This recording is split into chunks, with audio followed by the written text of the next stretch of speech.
Morning, good afternoon, wherever you guys are. Today I'm going to talk a bit about leadership, something that I've worked on or worked in for the last 10 plus years.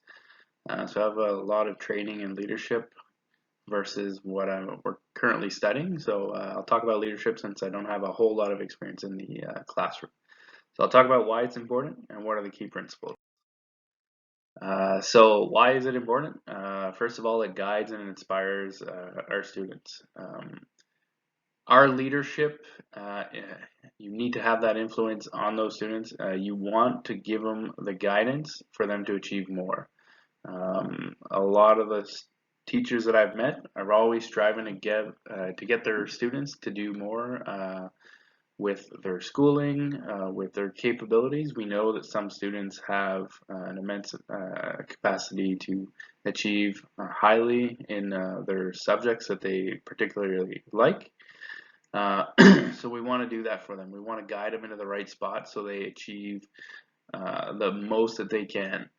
Secondly, we want to inspire them to do that. We want them to enjoy what they're doing. We want them to want to achieve the most out of every opportunity that they get.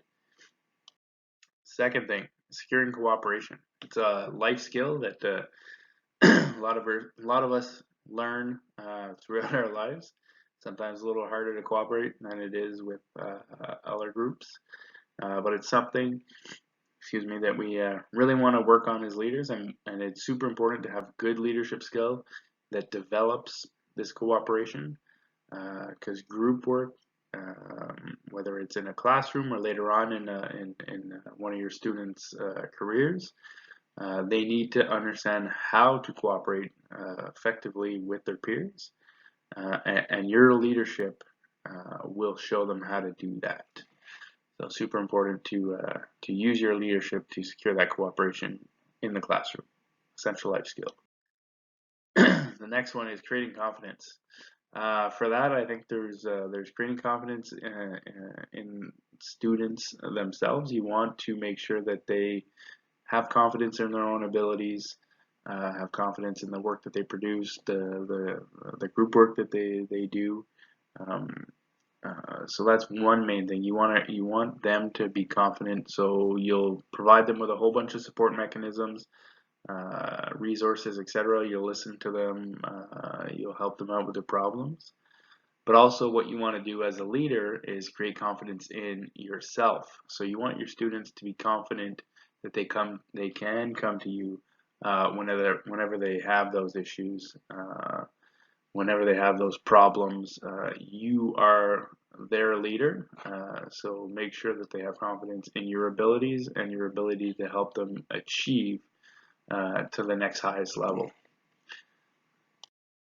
Some of the key principles, there are a lot of key principles and there are a lot of theory on different types of leadership, but just three that I particularly like myself is set the example, be the role model you want everybody else to be, right? So I myself will set an example, let's say to always be on time, so I expect my students to always be on time.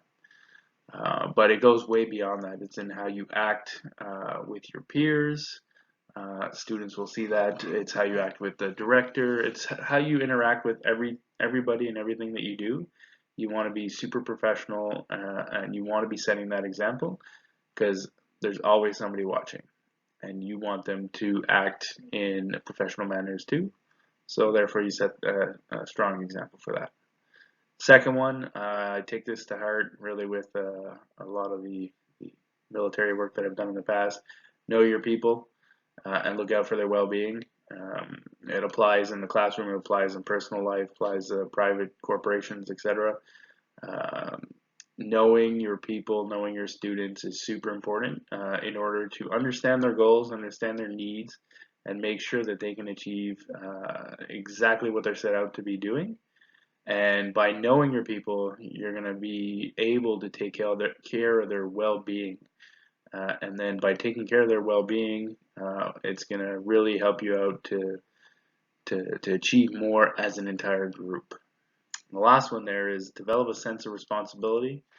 I like to give responsibility in to groups, to people, to individuals. Give them that responsibility. They take it on, and more often than not, they don't want to let you down. So I find that people put in a lot more work when you give them that responsibility, and they work harder for you. So just a few key principles. And the last thing I'll leave you on is a great quote from John Quincy Adams. Your actions inspire others to dream more, learn more, do more, and become more. You are a leader. So hopefully all you in the cohort 4 will be able to be great leaders and great teachers. Cheers.